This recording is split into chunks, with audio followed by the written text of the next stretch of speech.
করলে আল্লাহ পৃথিবীর কোনো কিছু সৃষ্টি করে, এই হিসাব নবীকে দেওয়া লাগবে না। আমি উমার বলে দেই, তোর নানা এমন একজন নানা যাকে সৃষ্টি না করলে আল্লাহ পৃথিবীর কোনো কিছু সৃষ্টি করতো না। তোর নানা এমন একজন নানা যার সুপারিশ ব্যতীত আল্লাহ হাসর বিচার শুরু করবে না।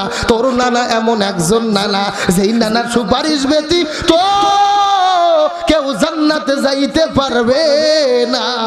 তোর নানা এমন একজন নানা যেই নানার হয় না তুলনা। তোর নানা এমন একজন নানা যেই নানার জন্য আসমান জমিন গ্রহ পর্বত জ্যোতিষ্ক মণ্ডলী সব কিছু আল্লাহ তাআলা সৃষ্টি করে দিয়েছে। তোর নানার কোনো নাই তুলনা। তোর নানা এমন একজন নানা যেই নানা ছাড়া কোনো কিছুই কল্পনা করা যায় না। তার পাশেই ফুরাত নদী অবরুদ্ধ করে রেখেছে জালেমের গোষ্ঠীরা। তাদের খাবার মতো যত খাবার ছিল তাবুর মধ্যে সব শেষ হয়ে গেছে। পান করার মতো পানিও নাই, পেটের মধ্যে খাবার দেবে এমনও কোনো খাবার নাই। এমন সময় হুসাইনের স্ত্রী যার নাম হলো শাহের বানু, কি নাম বললাম? হুসাইনের স্ত্রী শাহের বানু ডাক দিয়ে বলে, প্রাণের স্বামী গো, কয়েকদিন ধরে তাবুর মধ্যে খাবার নাই। আমরা বড় মানুষ তো না খেয়ে সহ্য করতে পারি, কিন্তু এই যে ছোট্ট সন্তান, এই শিশু সন্তান আজগার আমার বুকের মধ্যে না খাবার কারণে দুধটাও শুকে গেছে। আমি বুকের মধ্য থেকে স্তন পার করতে পারি না গো স্বামী। এই শিশু সন্তান আজগারকে নিয়ে আপনি ফুরাত নদী থেকে একটা ফোঁটা পানি খাওয়াইয়া নিয়ে আসেন। হুসাইন ডাকতে বলে, এ শাহের বানু রে, আমাদের সন্তান আর জীবনে কোনোদিন পানি পান করতে যাবে না। আমাদের সন্তানটা এখন জান্নাতের ভেতরে হাউজে কাউসারের পানি পান করতেছে। জীবনে বহু কারবালা শুনেছেন, আজকে আসল কারবালা শুনে যান। তবে আসল কারবালা যদি আমরা বুঝতে চাই, নবীর নাতি ইমাম হুসাইনকে চেনা লাগবে। কাকে চেনা লাগবে? নবীর দুইটা নাতি ছিল, নাম কি? ইমাম হাসান, ইমাম হুসাইন রাদিয়াল্লাহু তাআলা আনহুমা। আর কারবালার সম্পর্ক হলো হুসাইনের সঙ্গে। আমার দিকে লক্ষ্য করেন, ইমাম হুসাইন কিভাবে কারবালা পরীক্ষা দিয়েছে এটা বোঝানোর জন্য একটা দৃষ্টান্ত দিয়ে সামনে আগাইতে চাই। ইমাম হুসাইন এমন একজন ইমাম যিনি পৃথিবীতে আগমন করেন নাই, তার জন্মের আগে থেকেই তার জীবনের পরীক্ষা শুরু হয়ে গেছে। আল্লাহু আকবার বলেন। কখন থেকে পরীক্ষা শুরু হয়েছে? জন্মের আগে থেকেই। আমার নবী যে মসজিদুল নববীতে ফজর নামাজ পড়ার পরে বসে আছে, লক্ষ্য করেন, মূল আলোচনার দিকে ঢুকতেছি। আমার নবী মসজিদুল নববীতে ফজর নামাজ পড়ে বসে আছে, সাহাবীদের মধ্যে বয়ান করতেছে। এমন সময় দেখা গেল মসজিদুল নববীর দরজায় রাসূলের ফুফি মা উম্মে ফজল, কি নাম বললাম? রাসূলের ফুফি উম্মে ফজল এসে কান্না শুরু করলেন। রাসূল বলেন, এ সাহাবীরা, তোমরা এখন বসে থাকো, দেখি ফুফি মার কি হয়েছে। আস্তে আস্তে ফুফি মার কাছে গেলেন। ফুফিমা, কি হয়েছে? আপনি কেন কান্না করতেছেন? ফুফিমা ডাকতে বলে, ইয়া রাসূলুল্লাহ, আমি আমার জীবনে আজকে এমন একটা স্বপ্ন দেখেছি, যেমন স্বপ্ন পৃথিবীতে আর কোনোদিন আমি দেখি নাই। আল্লাহু আকবার বলেন। রাসূল বলে, ফুফিমা, আপনি কি এমন স্বপ্ন দেখেছেন যেই স্বপ্ন দেখার কারণে অঝর নয়নে কান্না শুরু করেছেন? জানতে চাই। এমন সময় ফুফিমা ডাকতে বলে, ইয়া রাসূলুল্লাহ, আমি ঘুমের ঘরে স্বপ্নের ভেতরে স্বপ্নের মধ্যে দেখি ফাতেমার গর্ভের মধ্য থেকে একটা সন্তান প্রসব করেছে। ওই সন্তানটা যেমন তেমন কোনো সন্তান নয়, ওই সন্তানটা দেখতে আস্ত একটা রক্তের দলা। কিসের দলা?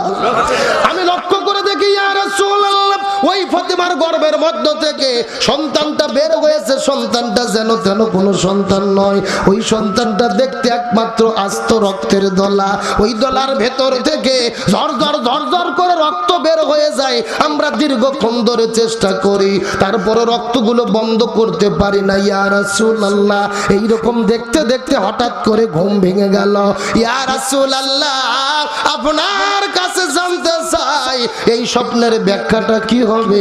এমন সময় রাসূল ডাকতে বলে ফুপি মা, এই স্বপ্নের ব্যাখ্যা হলো ফাতেমার গর্ভের ভেতরে আল্লাহ একটা সন্তান দিয়েছে, ওই সন্তানটা পৃথিবীতে আসবে, আর ওই সন্তান ইসলামের জন্য বাতিলের বিরুদ্ধে জালেমের বিরুদ্ধে লড়াই করতে গিয়ে শহীদ হয়ে চলে যাবে, আর তার শরীরে রক্তের উপরে ভর করে আল্লাহ গোটা পৃথিবীতে ইসলামকে প্রতিষ্ঠা করে দেবে।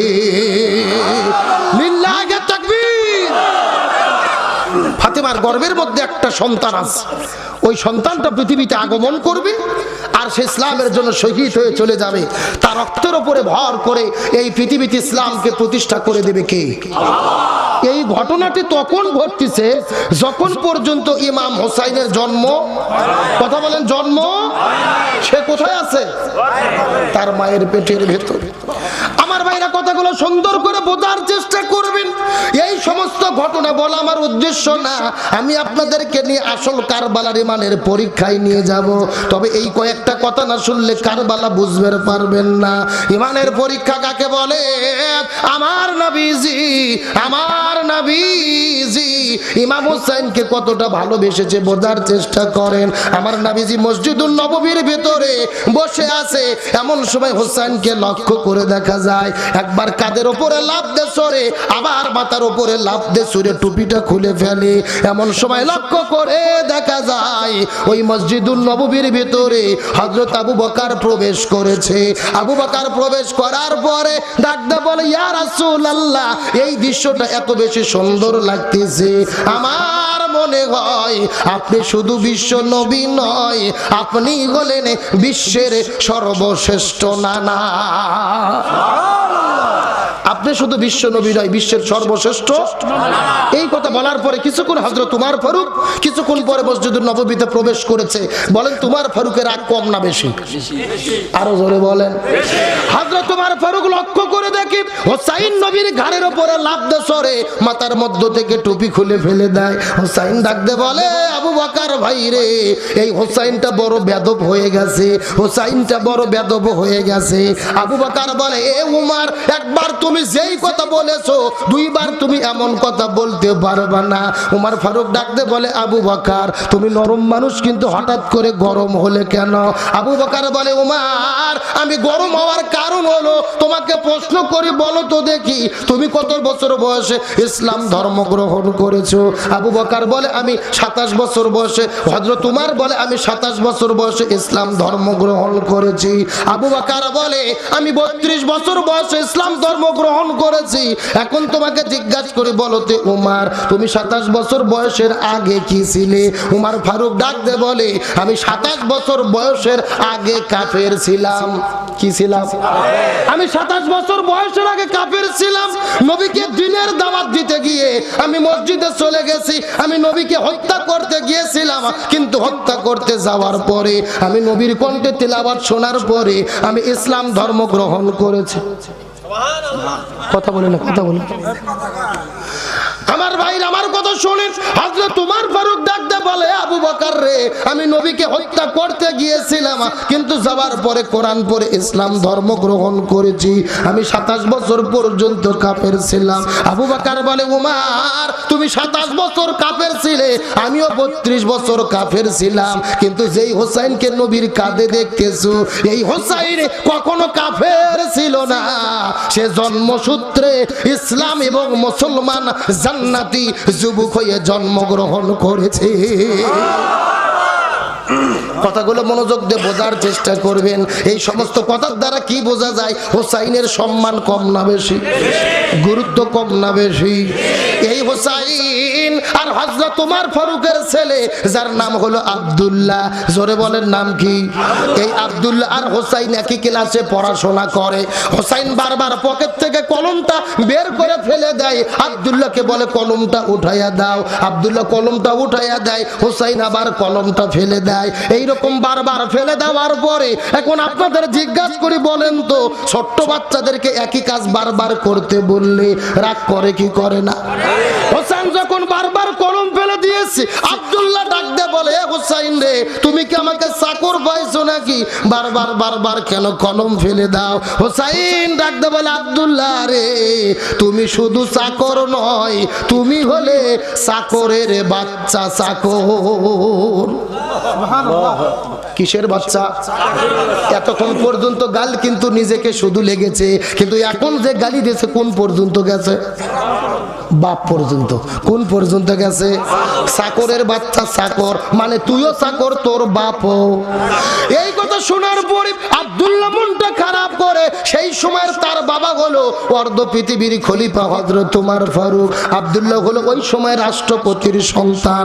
আস্তে আস্তে ওই মসজিদুল নববীতে যাবার পরে লক্ষ্য করে দেখতে পারে আব্দুল্লাহর বাবা অর্ধ পৃথিবীর খলিফা, আমিরুল মুমিনিন, খলিফাতুল মুসলিমিন, হাজার হাজার মানুষের সামনে বিচার কার্য সম্পাদন করে।